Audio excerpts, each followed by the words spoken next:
Hello boys and girls, welcome to my channel. I'm Angel PT, and for today what we have here is Dear Esther, the landmark edition. So this version is still developed by the Chinese rooms, the fathers of the walking simulators, and it's using Unity Engine 5. And by now you must be thinking, okay, but Dear Esther did use the source engine on the other version. The same engine behind Half-Life 2, the same engine behind CSGO, Dota 2, and Left 4 Dead 2, and Portal 2. A lot of 2s in here. And yes, so this landmark edition is a port from the source engine to Unity 5. The Chinese room decided to make it because of the next generation consoles, the PS4 and the Xbox One, because source engine is not really prepared to port decently the games to these actual consoles, the PS4 and the Xbox One, but Unity 5 it is prepared for that, since we have already a couple of games in Unity 5 running on the consoles. And because of that they decided to port the game to Unity 5 in order to port it to the consoles. And they released this landmark version to the consoles in September last year, which was 2016. And for some reason they decided to launch this version for the PC. The thing is, if you are expecting an improvement graphics over the source engine version, let me just say already that no. There is not a major improvement comparing to the source engine. The Chinese room tried to stay true to the graphics and visuals that was present on the source engine of the game, the regular version. But of course there are some differences. Like for example the water and the water reflections is done in a different way, because you know source engine have its way to do it, and Unity 5 engine have its way to do it too, so sometimes there is just a slight difference, but I don't think that the Chinese room wanted those differences there. It's just the difference on the engines. So what you're going to see today is me traversing the tunnels. It's one of the most lightweight but most beautiful levels of the entire game. And you might ask, okay, so you did benchmark the most lightweight, you shouldn't be benchmarking the most demanding? Well, it's true, but the most demanding sequence of the game is the last one, and I didn't want to spoil it. Anyway, you can find the results for the beacon, which is the last sequence and the most demanding part of the game. You can find those results on the description of the video, or by the end of the video you can go to the description of the video, find the timestamp there to Fraps and Framerate analysis or some sort of stuff like that. You will find a timestamp that will take you to that sequence, and you can see FPS graphs and performance analysis comparing the game with 8 times anti-aliasing, 2 times anti-aliasing, and no anti-aliasing at all, because this game doesn't really offer too much options. And in fact it's shameful that we can't run this game at a native resolution. The most and biggest resolution we can choose on this game for our laptop is 720p, so it's kind of shame in 2017 the game doesn't really recognize us, and there is no option for us to use our native resolution on this laptop, which is 1366 per 768, so no option for that. You need to run the game at 720p, which is not that bad because we have MSAA that we can use, and the game is not incredibly demanding at all because it's very well optimized and it's beautiful. Okay, so with that I'm going to let you enjoy the traverse through the tunnels. Hope you did enjoy the rest of the video, and I do hope to see you soon. Goodbye.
I am traveling through my own body, following the line of infection from the shattered femur towards the heart.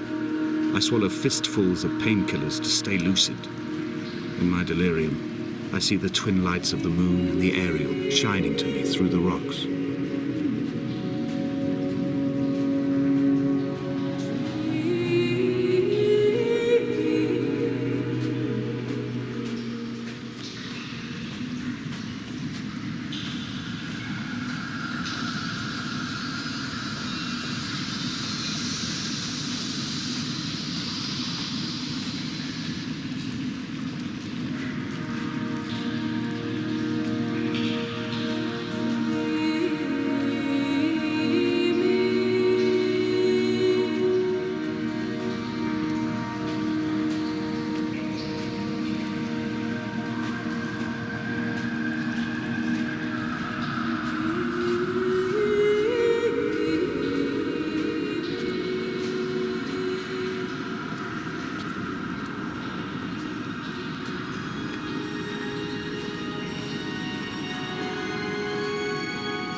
I will hold the hand you offered to me, from the summit down to this well, into the dark waters where the small flowers creep for the sun.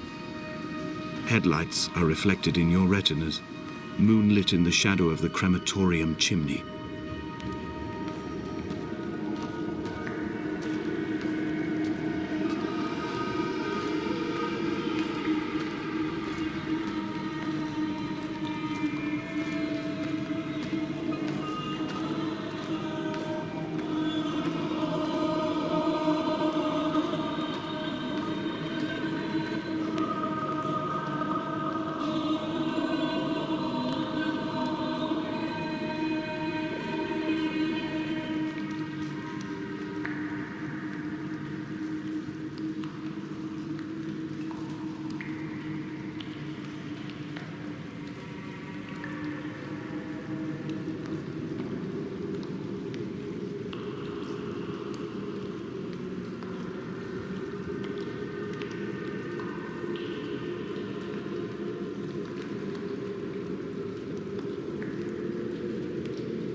Hello boys and girls, welcome to the performance section of the video. So as you can see, with the game running at 720p and maximum settings with different levels of anti-aliasing, the performance with average is always above the 60 FPS. This on average, because on 8 times and 2 times sometimes the game drops below the 60, but if you choose to not use AA, the game runs above the 60. But this is for the tunnels. But as soon as you reach the beacon, which is the most demanding sequence of the video, the game can't guarantee you a 60 FPS experience even without any anti-aliasing solution.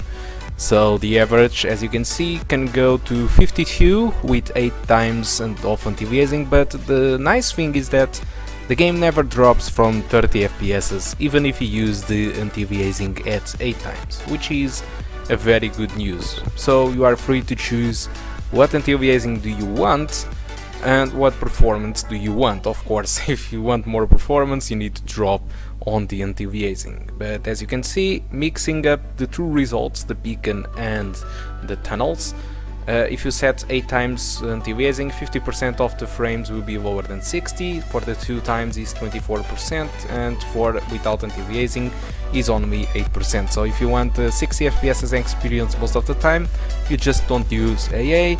If for you 30 FPS is enough, which my opinion it is, this is just a walking simulator. You don't need to point your gun to anything, or you don't need any reflections or any puzzles. This is just traversing the map, hearing the story of a letter to dear Esther, so it's fine. Whatever the frame rate that you are going to get, you can play at maximum settings with no problem. That is why I recommended to use 8 times AA anyway. The VRAM usage is not that high. The RAM usage is 2.8 gigabytes of RAM, so you can, if you have a 4 gigabytes of RAM on your laptop, there is no problem, there is no CPU bottleneck, so perfect. This game, you can play it maxed out, always above the 30 FPS, okay? So that's all I want to talk about the Esther Landmark Edition. Hope you did enjoy the video, and I do hope to see you soon. Goodbye.